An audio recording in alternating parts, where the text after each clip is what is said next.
धार में भोजशाला परिसर के पीछे स्थित जमीन पर नमाज अदा कराने की प्रशासनिक तैयारियों का स्थानीय ग्रामीणों ने विरोध किया है।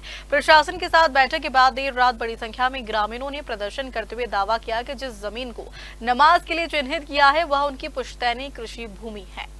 धार के भोजशाला परिसर के पीछे स्थित सर्वे नंबर 611 की जमीन को लेकर नया विवाद सामने आया है। स्थानीय किसानों और निवासियों का कहना है कि जिस भूमि पर नमाज अदा कराने की बात कही जा रही है वह उनकी पुश्तैनी और कृषि भूमि है। उनका दावा है कि पिछले 7 पीढ़ियों से उनका परिवार इस जमीन पर खेती और बागवानी करता रहा है तथा राजस्व रिकॉर्ड और कर रसीदों में भी उनका नाम दर्ज है। ग्रामीणों का आरोप है कि बिना किसी पूर्व सूचना या नोटिस के उनकी फसल लगी जमीन को नमाज के लिए चिन्हित किया गया, जिससे वे नाराज है। उनका कहना है कि भोजशाला के बेहद करीब इस स्थान पर ऐसा निर्णय क्षेत्र में विवाद और तनाव की स्थिति पैदा कर सकता है। ग्रामीणों के अनुसार प्रशासन ने उन्हें अपने स्वामित्व संबंधी दस्तावेज और कर रसीदें प्रस्तुत करने के समय दिए हैं। उन्होंने कहा कि वे सभी दस्तावेज अधिकारियों के समक्ष पेश करेंगे। साथ ही चेतावनी दी कि यदि उनकी पुश्तैनी जमीन पर जबरन नमाज कराने का प्रयास किया गया या उनकी फसल को नुकसान पहुंचाया गया तो वे कानूनी लड़ाई लड़ेंगे और इसका विरोध करेंगे। अभिनव बिजवा। कहाँ रहते हो? मैं भोजशाला के पीछे। अभी आप लोग क्यों आए हैं? एसपी ऑफिस में क्यों बुलाया रात को 12:30 बजे आप लोगों को? हम लोगों को इसलिए बुलाया गया कि जो जगह आज शासन ने जो जगह दी है सर्वे नंबर भोजशाला के पीछे, उस पे हमारी पूरी आपत्ति है और हम लोगों को उस सभी स्थानीय लोग हैं, हम उसका विरोध करते हैं। इस बात क्यों विरोध कर रहे हैं आप? हम नमाज नहीं होने चाहते क्योंकि वो जमीन पुश्तैनी हमारी है। तो आप प्रशासन की टीम भी आई थी, आपने वहाँ पर जो है हो हल्ला किया? हाँ, हमने किया है और सुबह अगर कोई टीम आएगी तो हम उसका विरोध भी करेंगे। अभी क्या बातचीत हुई आप प्रशासन के लोगों से?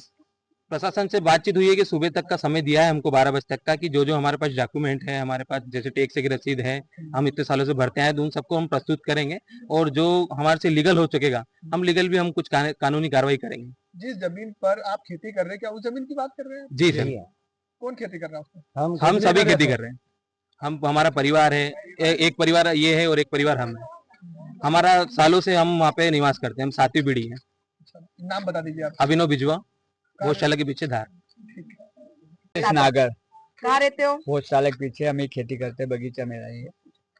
अभी यहाँ क्यों आए थे आप रात को 12:30 बजे? हम यही बोलने आए थे कि हमारी जो खेती हो नुकसान नहीं हो, हमारा उसका क्या रहेगा, खेती हम खाली करेंगे नहीं।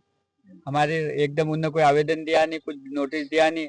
अभी फसल लगी हुई है डायरेक्ट, और बहुत सारी जगह उनके पास नमाज पढ़ाने के लिए, और भोजशाला के पास अगर नमाज पढ़ाएंगे तो वही विवाद होगा। और 5 मिनट 10 फीट दूरी नहीं भोजशाला से, और मैं फिर उन्हीं को नमाज पढ़ा रहे।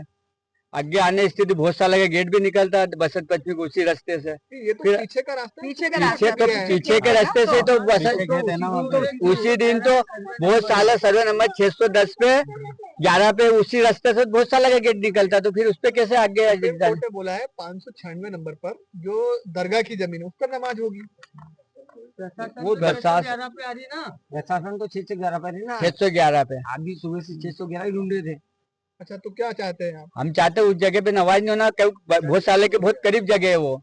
और जमीन किसकी है? जमीन हमारी है ना, हम 200 साल से उनसे पहले से, और उन्हीं के से लिस्ट में हमारा पहले ही नाम है जमीन पे चढ़ा हुआ। क्या नाम है आपका? जगदीश नागर, हमारे पिताजी का नंदराम नागर। खेती बगीचा के उसमें भी आधार पर आपके दिख ही रहा, बगीचे की खेती की जगह है वो, और दूसरी जगह नहीं क्या वहाँ पे। आपको बात हुई साहब से तो क्या बोला? साहब ने क्या, आप आगे का रास्ता देखेंगे, जो आवेदन देना डॉक्यूमेंट। धार से प्रतीक सिंह राठौर की रिपोर्ट।